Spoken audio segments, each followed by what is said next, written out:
Pakistan versus West Indies की T20 और one day series शुरू होने वाली है और पाकिस्तान ने अपने स्क्वाड्स का ऐलान कर दिया है। T20 की टीम की इस पर बात करते हैं, क्योंकि अभी T20 खत्म हुए बांग्लादेश की, तो पहले उसके बारे में बात करते हैं, फिर उसके बाद बात करेंगे ओडीआई टीम के बारे में। टीम पहले मैं आपको बताता हूँ, फिर उसके बाद बात करते हैं। सलमान अली याग हैं, अबरार अहमद हैं, फहीम अशरफ हैं, फखर जमान है, हारिस रऊफ हैं, हसन अली हैं, हसन नवाज हैं, हुसैन तलत हैं, हुशिल शाह, मोहम्मद हारिस, मोहम्मद नवाज, साहिबजादा फरहान, साइम अयूब, शाहीन शाह अफरीदी, सुफियान मुकीम। अब इस स्क्वाड को देख के हैरानगी तो आपको शायद हुई हो अगर आपने बांग्लादेश की सीरीज फॉलो की है। मुझे भी थोड़ी सी हुई। अगर मैं उसी अप्रोच को अभी भी देखता रहूं कि जहां पे आपने अभी अपना कॉम्बिनेशन देखना है कि आपके लिए क्या बेहतर कॉम्बिनेशन हो सकता है फॉर्मेट के लिए, सो आई थिंक मुझे लगता है कि अब कुछ ज्यादा हो रहा है। अब हमें ना एक प्रॉपर टीम की तरफ जाना चाहिए। अब जिस तरह सलमान मिर्जा इसमें नहीं है, जो कि आपके आई थिंक मुझे लगता है कि वहां से शायद स्टार्ट किया जा सकता था। उसकी वजह मैं आपको बताता हूँ। तो पाकिस्तान की कुछ मैचेस पहले अमेरिका में है वेस्ट इंडीज के साथ, फिर उसके बाद वेस्ट इंडीज में भी है।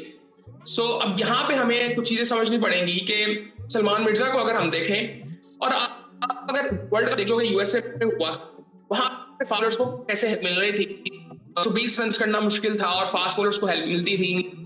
बहुत सी चीज हो रही थी फास्ट बॉलर्स बैट्समैन के साथ कर रहे थे। तो वहां पे सलमान मिर्जा नहीं है, अब्बास अफरीदी भी नहीं है, और उसके अलावा अगर देखा जाए तो हसन अली वापस आए हैं, शाहीन शाह अफरीदी वापस आए हैं, सुफियान मुकीम इसमें भी हैं, होपफुली वो खेले भी। अब यहाँ पे अगर देखा जाए ना, सलमान अली आगा कप्तान, अबरार अहमद ठीक है, फहीम अशरफ, फखर जमान। अब फखर जमान अगर जा रहे हैं तो मेरा ये मानना है कि इस वक्त अगर हम इस चीज को देख रहे हैं, मेरे ख्याल से फखर जमान और साहिबजादा फरहान ओपन कर सकते हैं, उनको करना चाहिए ओपन। अब साइम अयूब को भी एक चीज समझनी पड़ेगी कि अगर वो परफॉर्म नहीं करेंगे तो उनकी टीम में जगह नहीं बनती, क्योंकि वो काफी टाइम से परफॉर्म नहीं कर रहे।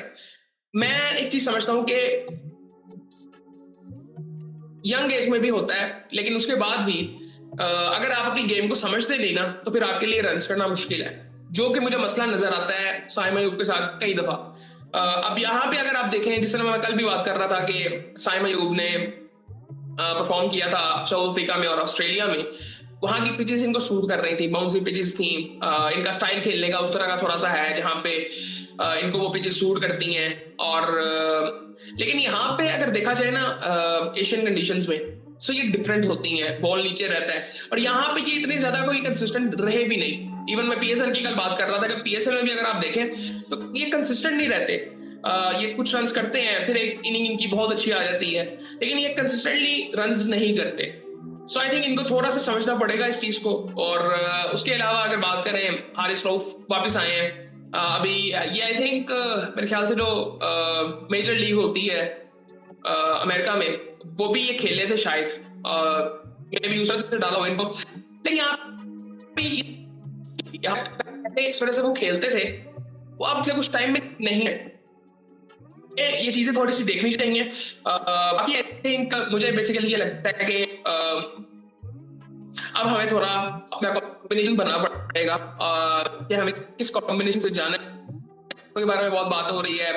इवन कल मैं देख रहा था कि आई थिंक कोई बासिर खान बात कर रहे थे एक शो में, कि उन्होंने कहा कि यार जब बाबर आजम और रिजवान की बात की जाती है ना, तो उनको ऐसे ना देखा जाता है कि बाबर रिजवान इकट्ठे खेलेंगे जहां पे खेलेंगे, जो कि ऐसे देखना नहीं चाहिए। मुझे भी लगता है कि शायद इस वजह से ये चीज है, किसी हद तक कुछ लोग ऐसे इसको देखते हैं कि बाबर को अकेला भी खिलाया जा सकता है या रिजवान को अकेला भी खिलाया जा सकता है। रिजवान का अगर आपने कंपैरिजन करना है तो वो as a wicket keeper batsman खेलते हैं, सो मोहम्मद हारिस से हो सकता है। इस तरह बाबर आजम को अगर आपने देखना है, सो मेरा ये पहले भी मानना था कि अगर मल्टीपल टीम्स होती हैं तो इनको एक एक को अलग अलग खिलाया जा सकता है, ये दोनों इकट्ठे एक जगह पे नहीं खेल सकते, क्योंकि अगर दोनों एक ही तरह से खेलते हैं तो वो उस वक्त मसला होता है। अब जिस तरह हमने ये कुछ मैचेस जो बांग्लादेश के खिलाफ हुए हैं, अब पहले 2 मैचेस जिस तरह से हम हारे हैं, ये तो आइडियल मैचेस होते थे कि जहां पे बाबर रिजवान आराम से इसको चेस करते थे। सो यहाँ पे आई थिंक हमें थोड़ा सा देखना पड़ेगा कि कॉम्बिनेशन का। अब यहाँ पे ना कुछ भी समझ नहीं आ रहा, समझ क्या नहीं आ रहा। अब जब बात करें, अभी भी उस इन्फ्लुएंस की बात की जाती है कि जो कि पीसीबी की तरफ से होता है, कि उस तरह से फोकस नहीं है। अब क्या, अब इसमें मुझे समझ अभी फिलहाल ये नहीं आ रही कि कोच का रोल इस वक्त है, तो मैं अगर देखूं एक गोरा कोच हमारा हो और वो इस तरह से चेंजेस कर रहा हो, ठीक है स्टार्टिंग में अगर तो वो ये खुद कर रहे हैं, अगर कोच की मर्जी से है तो फिर तो बड़ी अच्छी बात है। अगर तो कोच की मर्जी से नहीं है तो फिर ये मैं इसको ठीक नहीं समझता, क्योंकि ये फिर हम वही कर रहे हैं जो हम पहले कर रहे थे।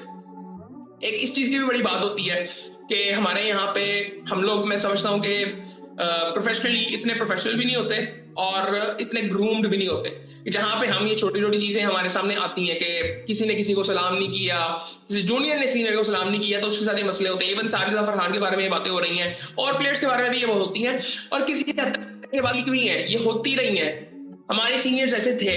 सो आई थिंक ये सारी चीजें चलती रहती हैं, लेकिन मैं इन चीजों पे बिलीव इस वजह से नहीं करता कि ये 2025 है, अगर होता है नहीं होना चाहिए। लेकिन जो एक पहली बात जो मैंने की थी कि कोच की मर्जी से सब कुछ होना चाहिए, जो इस वक्त कोच है ताकि वो जिम्मेदारी बाद में नहीं। अभी कल मैं एक दो जगह पे सुन भी रहा था कि शायद ये भी चले जाए, और मुझे लगता है कि अगर इनकी सुनी नहीं जाएगी तो ये भी चले जाएंगे। मैं उम्मीद सिर्फ इस चीज की कर रहा हूँ कि कोच का जो इनपुट है वो माना जाए, कोच और कप्तान का, दोनों का। सो मैं उम्मीद ही कर रहा हूँ, मुझे कुछ नहीं पता कि ऐसा है कि नहीं है, लेकिन आई थिंक आइडियली ये चीजें होनी चाहिए। बाकी आई थिंक फिर आपसे बात करते हैं।